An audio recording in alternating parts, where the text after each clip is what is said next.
Oh man, what do you even complain about? Really solid win. They shut out the Bruins. The power play's clicking. Why are you looking at me like that? You ever wonder if you screamed go to the net loud enough that they actually heard you? Let's go! Do you have a humiliation kit? This is all I ask you to do. I'm having a great finger flick. You're allowed to show up. This team is ruining my life. I'm taking crazy pills. With you, wherever you are, welcome to LFR. Victory, Puppy Ziggy! They finally beat the Bruins! Now, I know what you're thinking. Why'd I dress so formally? It just seems like, where are you going? Yes! Yes! Yes! Leafs win! 4-0 over the Boston Bruins, which is what we all thought would happen when we found out Austin Matthews was out of the lineup earlier today. Did you know that the Leafs have actually won their last 3 games against the Boston Bruins without Austin Matthews? They haven't beaten these guys in the regular season in 2 years. Nothing, and I mean nothing, about the Toronto Maple Leafs makes sense except for one single solitary thing. Go to the net! Hooray! A quick word from the sponsor of today's LFR video. Hey, you a hockey fan? Of course you are. You wouldn't be listening if you weren't. But are you the biggest hockey fan in Toronto? Well, here's your chance to prove it. And there's a very cool prize up for grabs if you can. We're partnering with 888 Casino to bring this your way. They've got 2 lower bowl tickets to Toronto versus Ottawa on November 12th that could be yours. If you want a chance at those tickets, here's what you gotta do. Click the link in the description. Subscribe to 888 Casino CA on YouTube and comment on any of the casino videos telling us why you're the biggest hockey fan in Toronto. That's it. It's the nation's capital versus the provincial capital. Want to be there? Then show us and 888 Casino what you got. Note, 888 will be contacting the winner on Sunday, November 10th by replying to your YouTube comment. Now, you've been here for a while. You know about leafy losses. You know about leafy things, right? Mostly losses. Oh, that's so leafy. Oh, a former Leaf. Oh, a guy playing his first game of the season. We all thought Tyler Johnson was scoring in this one, right? Yeah, but it works in reverse too. There are leafy wins, and this is a very leafy win. But within the leafiness, they figured something out that they can carry forward into other games. Number 1, Austin Matthews is out of the lineup. We're sad about that. He hasn't looked right. At the beginning of the season, he was getting enough shots and opportunities that I was like, he's snake bitten. As the games wore on, I'm like, no, something might be wrong. And then he just randomly misses a game. Like, did any of us see this coming? I didn't. And apparently he's day to day, but he's not gonna play in this one. Max Domi goes into his slot. Holmberg is at center, and oh boy. None of this seems good or fun at all. But here's what you carry going forward. When Matthews comes back, I don't know when he's coming back.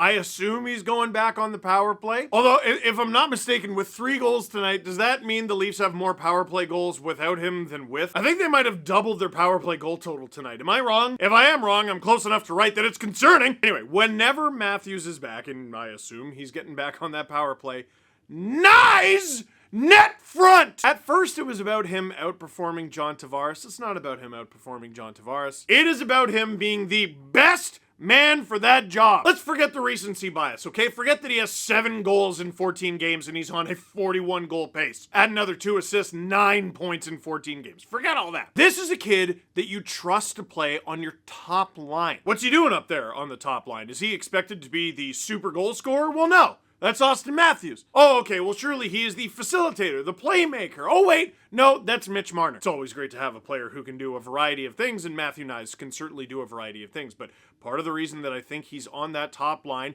is he is 6'3", 227 pounds.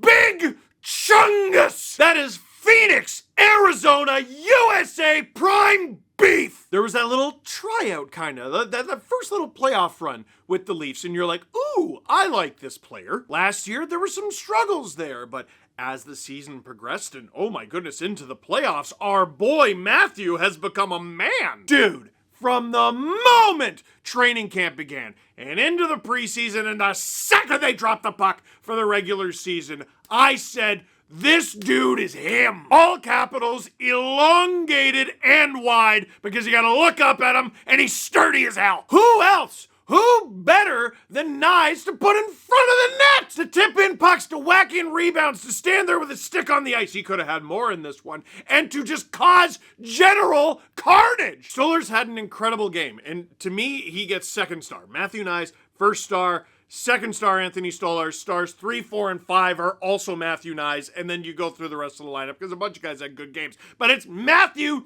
Knies that allowed the power play to thrive. It's Matthew Knies beating people up in front that has changed this thing. What did we talk about last video? The Leafs got 1 goal and it was against Minnesota.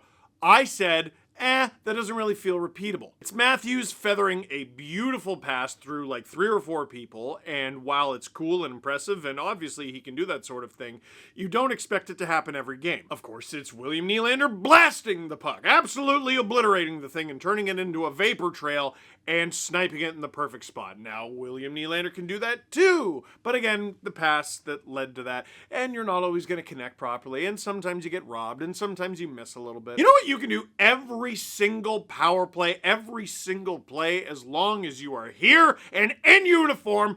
Go to the net! Steve, why are you so hype about this? You want to know why? You want to know why? I got a screenshot of Morgan Rielly's goal. Look at this. There he is shooting the puck. Zoom in there, producer Drew. Where's Jeremy Swayman? Where is he? Where is trying to find out? Oh, there he is. He's in hell. When an old person asks you who in the blue hell, they are referring to the area behind Matthew Knies when he's in the paint. We had this discussion. We talked about this earlier this season. Oh, Igor Shesterkin, he's just really good. Oh, okay, throw your hands up and don't worry about it then. Jeremy Swayman beat the Leafs nearly single-handed some games in last year's playoffs. Clean looks, clean looks, clean looks. Here you go, here you go, here you go. Just deposit the puck in his glove, just limply put it into his chest, and don't worry about a rebound. Look at this! Breakfast, lunch, dinner. Put that on my plate, Matthew! Now, Morgan Rielly, that wrister. What did we talk about? Again, what did we talk about on the podcast? We're so good. We're so good! Dude, we're not talking about leagues that aren't even real. They were so good. I still hate that happened. Morgan Rielly with a forward's wrist shot pings the thing off the bar and in. It is a perfect shot. It's a perfect shot. But a lot of time, that perfect shot doesn't even get behind the goalie because the goalie can see it. That's what the glove and all the other stuff is for. What controls the glove and the other stuff? The brain. What gives information to the brain? The eyes. There you go. There you go. How's the video look right now? Oh, wait, you can't see anything. Put it back on screen. Put it back on screen one more time. Yeah. Yeah. Look at that. Yeah! Young man, continue to park yourself in front of the net like that, and I promise the team will park a Brinks truck in front of your place. But hey, it's not like he factored in on every goal. He got a secondary assist on that goal. Like, who cares what he did on that goal? It's all the Morgan Rielly shot. Okay, can we go to the second goal where he didn't even touch it and didn't even get a point? Well, what happened? Okay, William Nylander, he came in from the side, and then he fires the puck into the slot, and it went in off Bruins defenseman Brandon Carlo. I think he did it on purpose. Cheeky. But like, that's silly. Why was Brandon Carlo standing there? That doesn't make any sense. Did someone like write down the reason that he was standing there? Oh, I know. Right here it says, go to the net! Look, get the other angle in there. Yeah! Dude, it's a puck. It's vulcanized rubber. It is rubber! We learned this from the time we are children. I am rubber, you are glue. It bounces off me and sticks to you. What rubber is bouncy? Weird stuff happens when it hits stuff. Listen, we all love a highlight. The dangles, the toe drags, the ripping it bar down, the clap bombs, the deeks, the dazzling. But the best, and I mean the best highlight in hockey. The players aren't even holding the stick in their hands. Listen, all that other stuff, that's fun and cool, and you should do it. But sometimes, a lot of the time, especially because hockey is dumb. Hockey is so dumb. It's beautiful, but it's dumb. It's a lot like a dog. And don't look at me like that. My dog is beautiful. You know the things I've seen him eat? He got into a fight with a squirrel and lost. He's 80 pounds. You don't get to do that by being smart. Doing the dumb stuff gets your name engraved forever. In the third power play, much later in the game, as the Leafs look to bury this thing, Knies did score it. You're not gonna believe where he scored it from, though. Go to the net! Look at it, look. Drew, put the screenshot. Put it there. Okay, now here, I'm gonna move it and now put it there. Oh, and here, just put it right in the middle of my chest. There it is. Whoa, look at this. This is how you do it. This is how you do things. Correctly and adequately and in a fun way that helps you win. Now, I don't know if you can do this. Make it my face. Make the screenshot my face. Look at that. Look at this. Look, this is what you do. Matthew Knies, standing in front, tips it in. Hoorah! Steven Lorenz, empty netter. It was a laser beam of an empty netter, and the Leafs win 4-0. Anthony Stolarz standing on his skull and brain, getting his first shutout as a Leafs goaltender. Now, did gloss over some things some Bruins fans might have noticed. Well, that's because the beginning, middle, end, my thesis is about going to the net. Did I articulate that? There was a parade to the penalty box, and there were some incidents in this one. Dude, at some point during the third period, I'm texting people like, this turned into a playoff game very abruptly. But it wasn't really abruptly, it built to that. There were some hits that not everyone liked. Max Pacioretty destroying Andrew Peeke, and it was originally called a 5-minute major. I never once thought it was 5. Thought it might be 2. Could have been 2. Never did I think he was coming out of the box. If he was coming out of the box, it's because he got 5 and kicked out of the game. He came out of the box because they didn't call it a penalty at all. A little bit later on, David Pastrnak gets demolished by Chris Tanev in the numbers from behind. It's not good. He does stop and turn very abruptly. Brad Marchand comes in and just headlocks Chris Tanev right away. Tanev gets his penalty for the hit on Pastrnak. Marchand gets roughing because you can't just headlock a person. And Tanev also gets roughing because refs make things up. I'm not going to complain about the officiating in this game. I'm not. I don't think Leaf fans should, frankly. That was made up. They gave Chris Tanev a fictitious penalty on that one. He didn't do anything. Like, okay, the hit. Yeah, okay, the hit. But he already got a penalty for that. Marchand, where was the punchback? Where was the...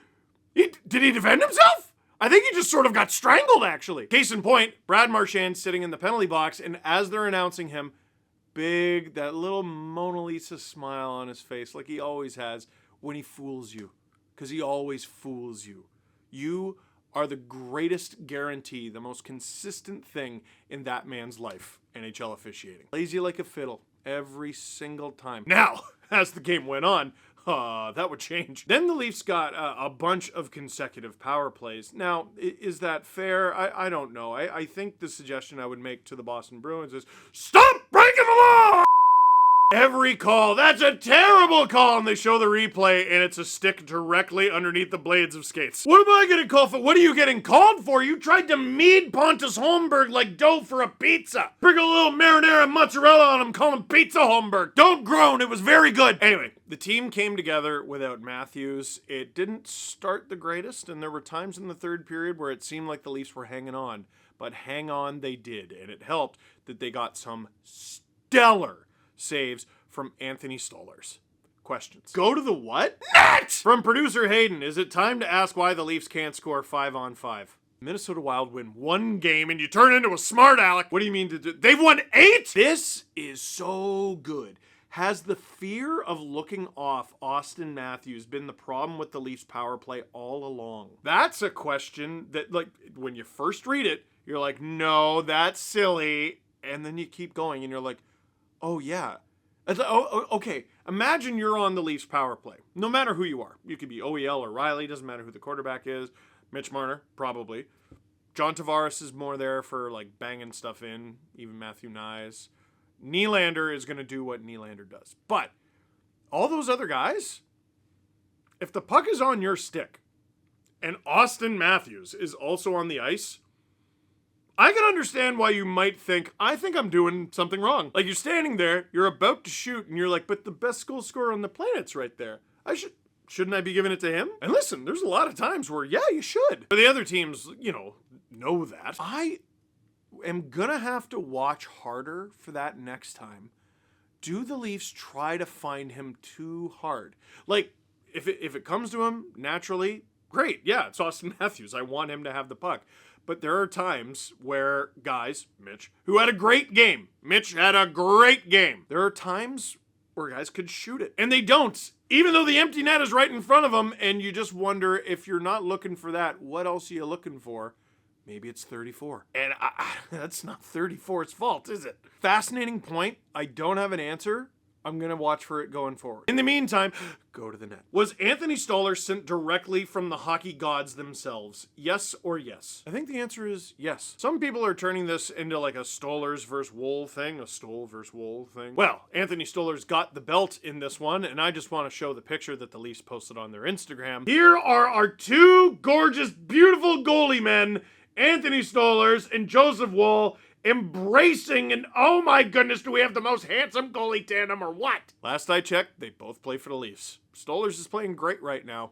Ride that hot hand. Get Woll in when you can. And oh, would you look at that? The Leafs' next 2 games, back-to-back, Friday, Saturday. So methinks we'll see one of each. Let me know what you thought of this game. Did I talk a little too much about Knies, even though Stolarz was absolutely incredible and, by the team's own admission, their MVP in this game? What do you think about the idea that the Leafs look for Matthews too much on the power play? I thought that was a fascinating question.